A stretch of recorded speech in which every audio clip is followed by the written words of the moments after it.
பக்கம் போனாக்கா மூணாவது ஆள் தான் உள்ளே போவான் சார். இதில் ஆக்சுவலாக வந்து லீடருங்கிறது தான் பிரச்சனைங்க சார். எம்ப்ளாயிங்கிறது பிரச்சனை இல்லை. அந்த லீடருங்களை ஏற்கிறது வேற ஒருத்தர் வெளியூருக்காரர் ஏற்கினுக்கிறாரு. ஆமாம், இங்கே இருக்கிறவங்க அவங்க பேச்சை கேட்டுன்னு எம்ப்ளாயிங்களுக்கு தொந்தரவு ஒர்க்கர்ஸ். கரெக்ட். இவர் இந்த மண்ணில் பிறந்தவர், இங்கே இருந்தவர், அவரோட ப்ரொமோஷன் இல்லை, அங்கே போய்க்கிறாரு. நான் இந்த மண்ணில் தான் பிறந்தேன், இங்கே தான் இருக்கிறேன். யாருக்காக ஃபைட் பண்ணுவேன்? மக்களுக்காக. இன்னொரு லீடர் வெளியூருக்காரனை வந்து கேட்குறான்னு சொன்னாக்கா அது யாருடைய முட்டாள்தானம்? நீங்கள் சொல்லுங்கள், யாரோட முட்டாள்தானம்? அது நான் மக்களை திட்ட முடியுமா? நான் கொஞ்சம் கோபமாக பேசுனேன்னாக்கா திட்டாருன்னு. நான் பொலைட்டாகவே பேசுனேன்னு வச்சுக்க மதிக்க மாட்டான். அங்கங்கே டீ கடையில் உட்காந்து எல்லாம் வந்தால் அம்மாயும் வரல, இப்போ சும்மா வந்து என்ன பிரயோஜனம்?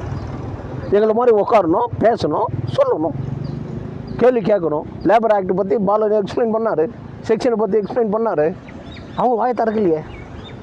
அப்புறம் லேபர் கமிஷன் தானே பேசியிருந்தார். அவர் சொல்கிறது நீங்கள் சொல்கிறது தான் கரெக்டு தான் சொன்னார். அதனால் உங்களுக்கு தங்கறதுக்கு இடம் இல்லை. பஸ்ஸில் இதுக்கு முன்னே உங்களை ஏற்றினாங்களா? நடராஜன் சார் இருக்கும்போது என்ன பண்ணேன் நான்? அதே பஸ்ஸு சும்மா தானே வருது. அவன் ஏறி வரத்துல ஏன் அவன் பயந்துன்னு ஓடணும்? ஏற்றி அவனை பஸ்ஸில் சொன்னேன் நான் தானே. அது குவாலிட்டி ஆஃப் லீடர்ஷிப் இருக்கணுன்றது. நீ குவாலிட்டி லீடரே விட்டு குவாலிட்டி இல்லாத லீடரை போய் வச்சுக்கினா நான் என்ன பண்ண முடியும்? புரியுதுங்களா? என்ன சொன்னார் பாலன்? ஒற்றுமையாக இருங்க, நான் உங்களுக்கு கூட இருக்கிறேன். நீங்கள் எல்லாரும் என் கூட வாங்க, நான் உங்களுக்கு பின்னாடி வரேன். அதானே? நான் உங்களுக்கு பின்னாடி